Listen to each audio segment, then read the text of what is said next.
Cześć, tu Kinga i Michał z bloga Loverlander i dziś zabieramy Was w offroadową podróż po górach północnej Tajlandii. Wskakujcie z nami do pick-upa i zobaczcie Tajlandię, której nie ma na pocztówkach z wakacji, bo nasza trasa przebiega tradycyjnie poza szlakiem. Czyli m.in. tam, gdzie wąskie dróżki na skraju przepaści przechodzą nagle w główne ulice wiosek ukrytych w górach, zamieszkałych m.in. przez te miłe panie. Usiądźcie wygodnie i poczujcie się częścią tej podróży. Zaznamy trochę błota, opanujemy jazdę z kierownicą po prawej stronie, zwiedzimy kilka świątyń schowanych w górach, w tym jedną na najwyższym szczycie Tajlandii.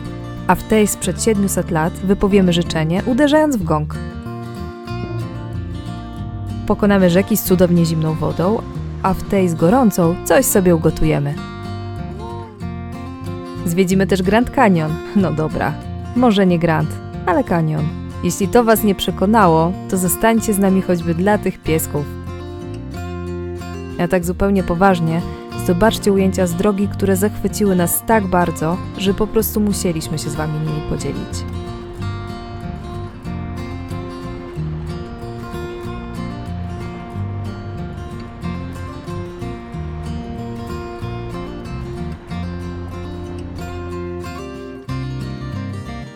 Nasza trasa wiedzie głównie przez góry na północ od Chiang Mai, w pobliżu granic z Birmą i Laosem.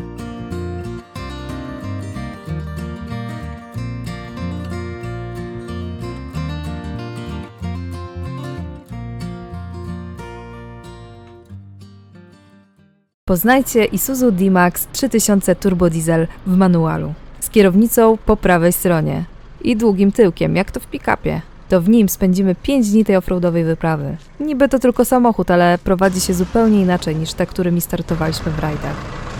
Trudno o tyle, że trzeba się go nauczyć błyskawicznie, już będąc w terenie, na stromych serpentynach czy tuż przy urwiskach. Do końca? Tak, no.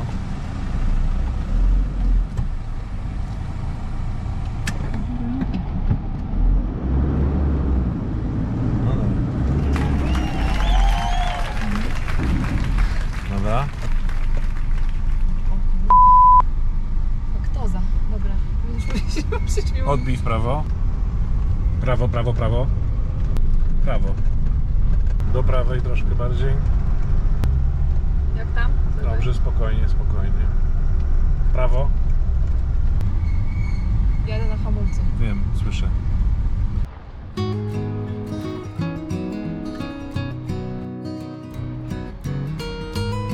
Nie wiem ile razy z ust Michała padło słowo w prawo, gdy ja prowadziłam po raz pierwszy operując kierownicą po prawej stronie. Ale podczas gdy ja, kilkanaście centymetrów od siebie, miałam ścianę góry i wydawało mi się, że lusterkiem już ją całuję, to on w tym czasie, siedząc po lewej stronie, jechał jednym półdubkiem po krawędzi przepaści. Miał więc pełne prawo mieć pełne portki. Na szczęście lata offroadowych doświadczeń na bieszczadzkich trawersach i wciągających kolejnach zaprocentowały bezkolizyjnymi przejazdami w ciągu tych 5 dni.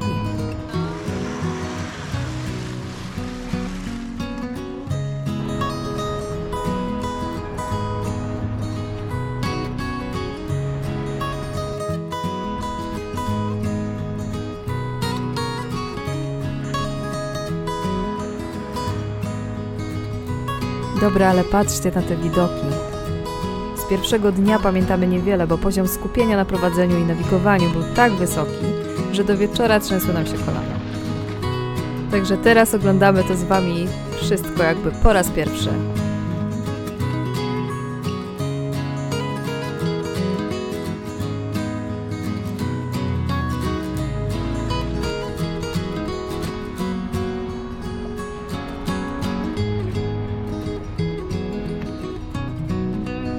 Styczeń to pora sucha w tej części świata, ale jakże różnorodna, jeśli chodzi o przyrodę.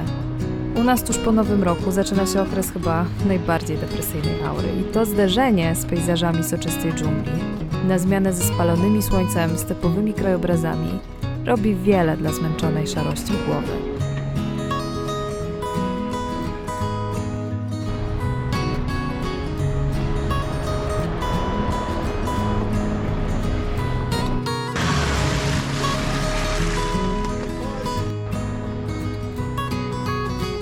No dobra, ale jedźmy.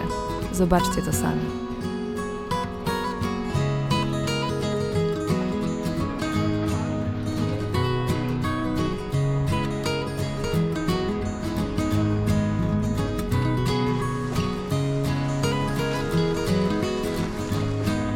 Teraz zabierzemy Was do kilku świątyń.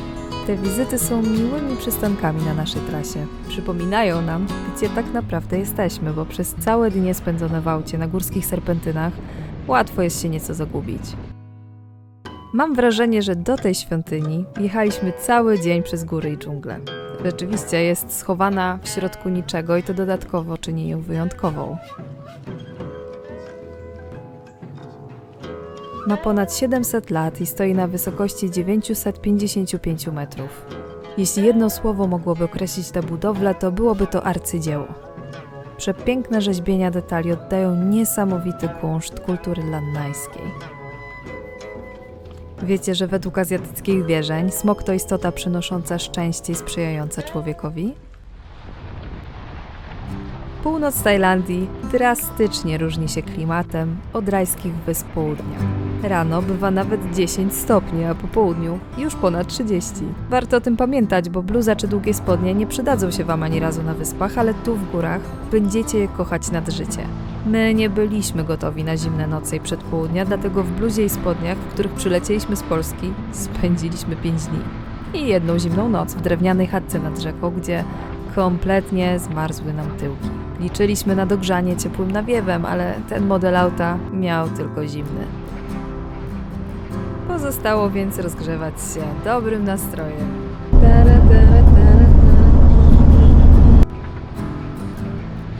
Trasa przez góry jest piękna, ale momentami bardzo wymagająca. Ups! Zdecydowanie nie polecamy jej, jeśli nie jesteście choć trochę rozjeżdżeni w terenie. Szczególnie nieprzyjazne w porze suchej są skamieniałe garby glinopodobnej nawierzchni, wyżłobione nierówno przez spływającą kiedyś wodę. Nie wybaczają małych pomyłek, co na serpentynie czy nad przepaścią jest skrajnie niebezpieczne.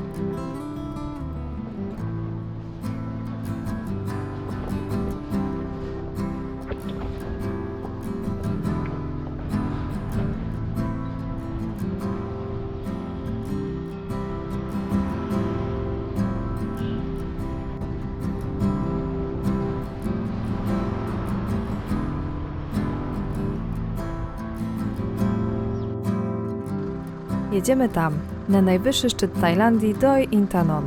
Właściwie można powiedzieć, że tam zaczynają się już Himalaje. W okolicy szczytu znajdują się 2 kolejne świątynie, o które przy okazji zahaczymy.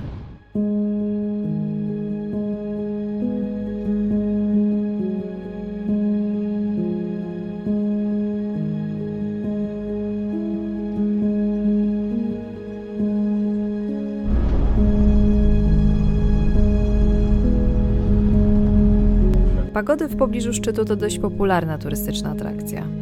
Są stosunkowo nowe, zostały zbudowane kolejno w 1989 i 1992 roku.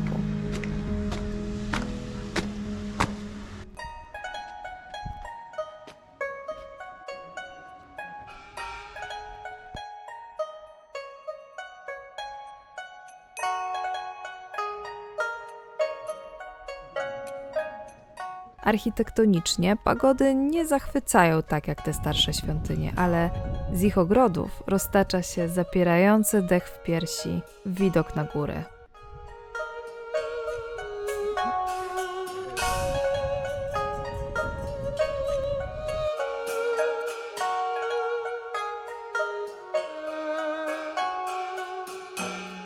Może i dobrze, że ta wyprawa zaczęła się i skończyła w porze suchej.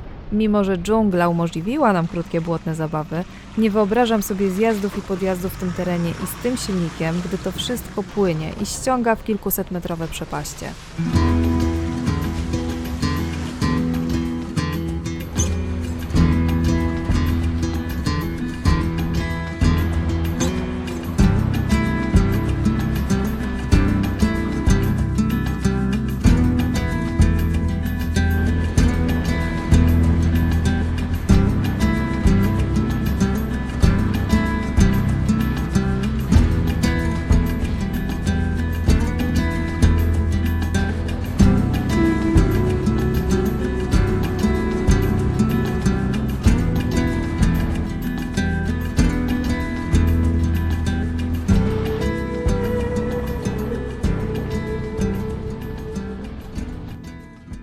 Tajskiej kuchni chyba nikomu nie trzeba przedstawiać.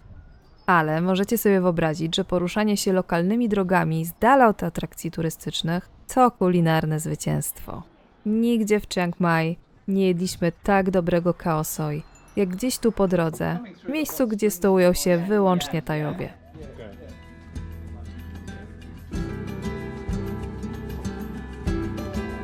Jadaliśmy w różnych miejscach, ale na najciekawsze danie zjechaliśmy tu. Oh, it's so hot. Very hard. I can't even... Oh no. Co to za danie? Jajka, które ugotowaliśmy sobie we wrzącym strumieniu.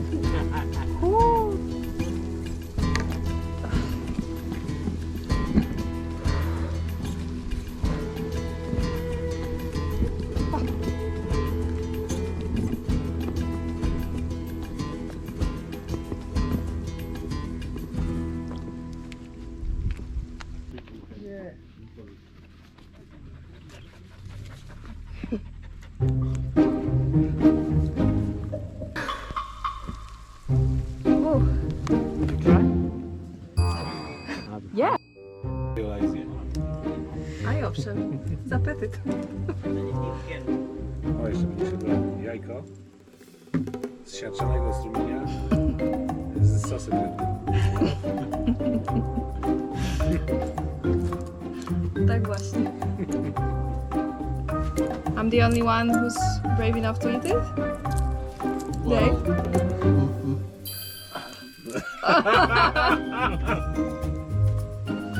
Zrobione? This is soya?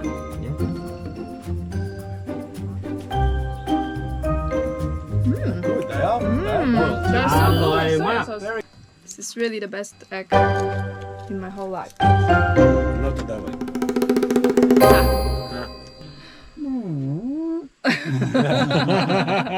What's that? You were saying? Jaki?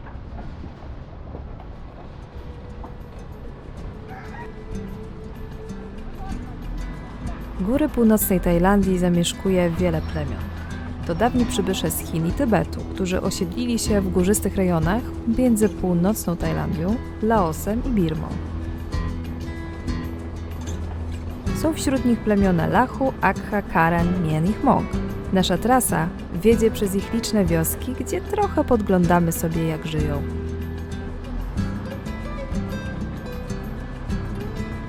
Te panie z plemienia Karenów przyszły nad rzekę zrobić pranie. Ich stroje mnie kompletnie urzekły. To idealna ilustracja wpływów naszej bardziej komercyjnej części świata na tę żyjącą zgodnie z cyklami natury społeczność. Ten mostek to z kolei chluba jednej z wiosek. Dzięki niemu dzieci nie muszą już przeprawiać się przez rzekę, idąc do szkoły, która jest na drugim brzegu.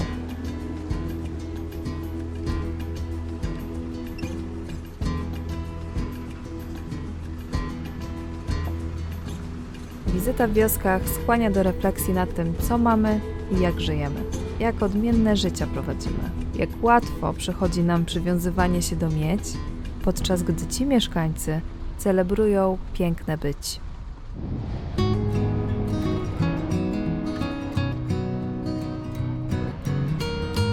Tymczasem z wiosek i bezdroży przeskakujemy na krótką wizytę w cywilizacji.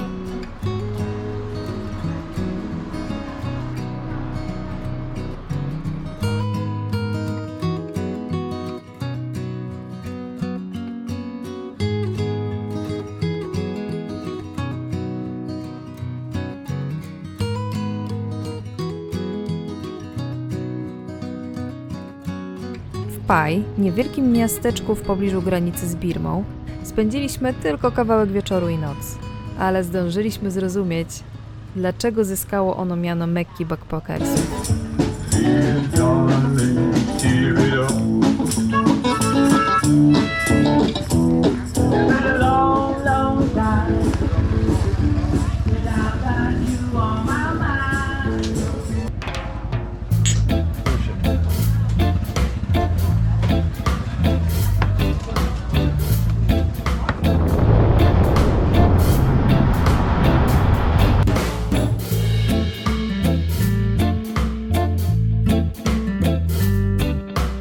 Tajlandii byliśmy już 4. raz, ale pierwszy raz bez drona. W pobliżu Pai jest miejsce, w którym po raz pierwszy żałowaliśmy, że go nie mamy.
Wy pomyślcie życzenie, ja uderzam w gong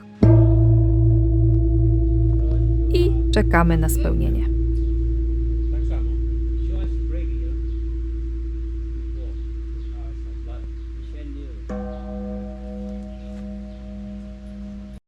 Jest takie powiedzenie: zastanowimy się, jak przejść przez ten most, gdy do niego dojdziemy. Ta wyprawa tylko potwierdziła, że nie ma co się martwić na zapas, a po prostu iść. Najwyżej się zawróci. No powiem wam, że to jest dokładnie mój koszmar senny. To, co robię w tej chwili.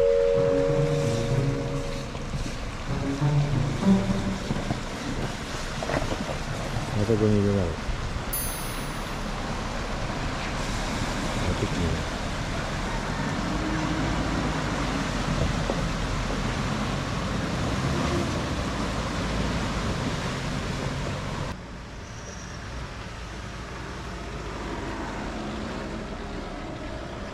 –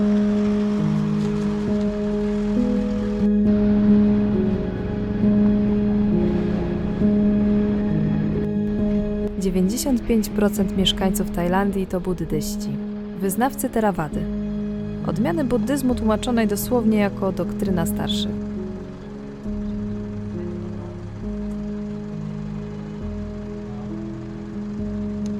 Wyobraźcie sobie, że są tu dziesiątki tysięcy świątyń.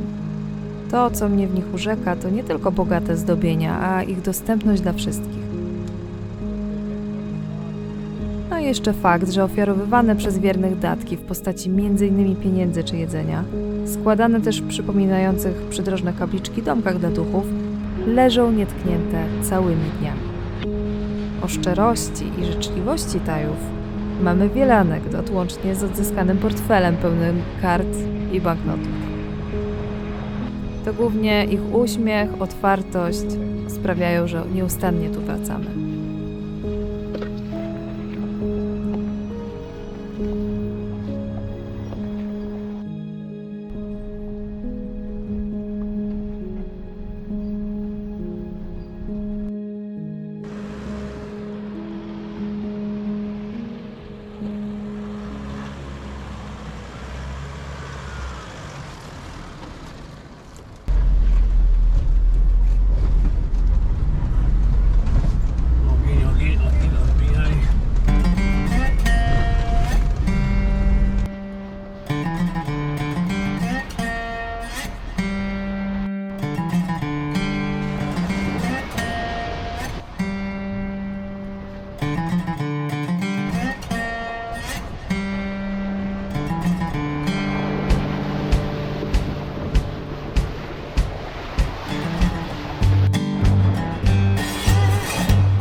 Te rzeczne przejazdy to była właściwie nasza droga powrotna na lotnisko Chiang Mai.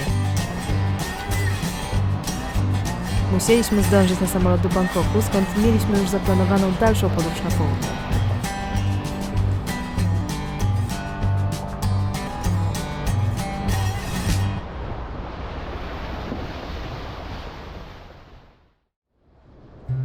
Nie wiem jak, ale nasi przewodnicy wyliczyli wszystko co do minuty. Nagle wyjechaliśmy z bananowego gaju i żeby przyspieszyć, resztę pokonaliśmy lokalnymi, utwardzonymi drogami. Okolice Chiang Mai to przede wszystkim przepiękne widoki na tarasowe pola ryżowe położone na licznych wzgórzach.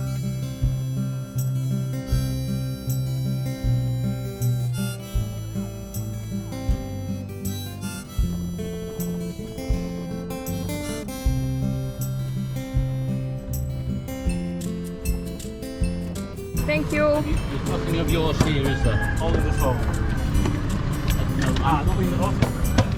So I'm taking you in this, yeah? Dotarliśmy Okej. do końca wyprawy i tu szybka przesiadka pod biurem przewodników, skąd już przez samo Chiang Mai poprowadził Alan. Thank you guys so much. Yes. Till the next time. Yeah. Put a smile on our face, see you again. Okay. Ciao. Bye.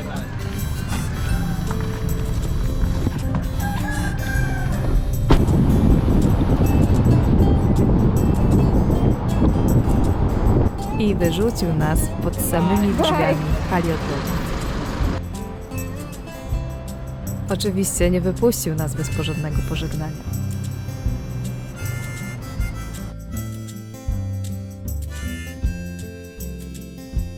Pożegnaliśmy się jednak w stylu podlaskim. 1, 2, 3. Na zdrowie! Nie.